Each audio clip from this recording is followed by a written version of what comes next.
तर नमस्कार मित्रांनो, मी आशिष मांडवकर पुन्हा एकदा स्वागत करते धुंदी कोकणची आपल्या आवडत्या चॅनलमध्ये। आणि आज आम्ही गणपतीचं डेकोरेशन करणार आहोत। तर पहिल्यांदा सगळ्यांना गणेश चतुर्थीच्या हार्दिक शुभेच्छा। आणि आजच्या व्हिडिओ आपण सुरुवात करूया। तर डेकोरेशन तर एकदम भारीच झाला, तुम्ही व्हिडिओ शेवटपर्यंत बघा। पहिल्यांदा देवाची खोली आणि मंडपी सगळीकडनं झाडून घेतलंय आणि बॅनरला लाकडी फ्रेम लावून घेतलंय। नंतर बंड्या, मी आणि बबलून मिळून तिन्ही बाजून बॅनर लावून घेतलं।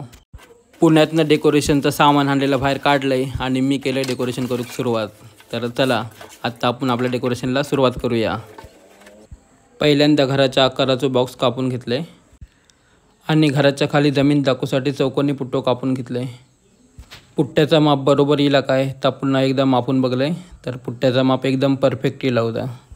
4 भिंतींच्या वर छप्पर टाकूसाठी पुन्हा एक चौकोनी पुट्टो कापलंय आणि त्या पुट्ट्याचं छप्पर तयार केलं आहे। तर छप्पर लावून बघितलं आहे आणि भिंतीच्या चारवल्या बाजूंका मातीने लिपून घेतलं आहे। एक बाजू करून चारवल्या बाजू लिपले आणि त्याच्यानंतर मग जो जमिनीचा भाग होतो पुट्ट्याचा कापलेलो ते कापून नंतर मातीने लिपून घेतलं आहे। नंतर पायवाटेच्या आकाराचं एक पुट्टो कापून घेतलं आहे आणि त्याची पायवाट तयार केलं आहे।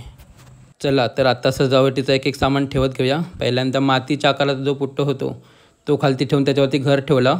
त्याच्यानंतर जी पायवाट बनवलेली ती पायवाट पण लावून घेतला आणि त्याच्यानंतर एक डोक्यावर जी मोळी घेतलेली बाई आहे ते एका ठिकाणी ठेवला आणि त्याच्याच पुढं एक टोपली घेऊन, फळांची टोपली घेऊन एक माणूस आहे तो ठेवून त्याच्यानंतर बैलगाडी ठेवला।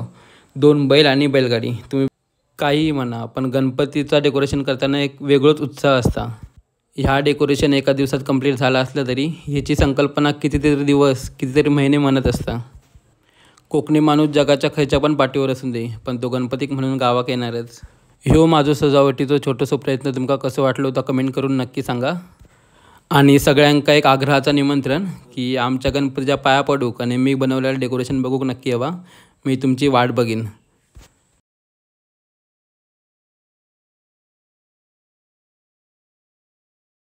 मी केलेलं डेकोरेशन तुमका आवडलं काय कमेंट करून नक्की सांगा। व्हिडिओक लाईक करा आणि अजून जर तुम्ही सबस्क्राईब केलाच नसाल तर आपल्या चॅनलला सबस्क्राईब नक्की करा।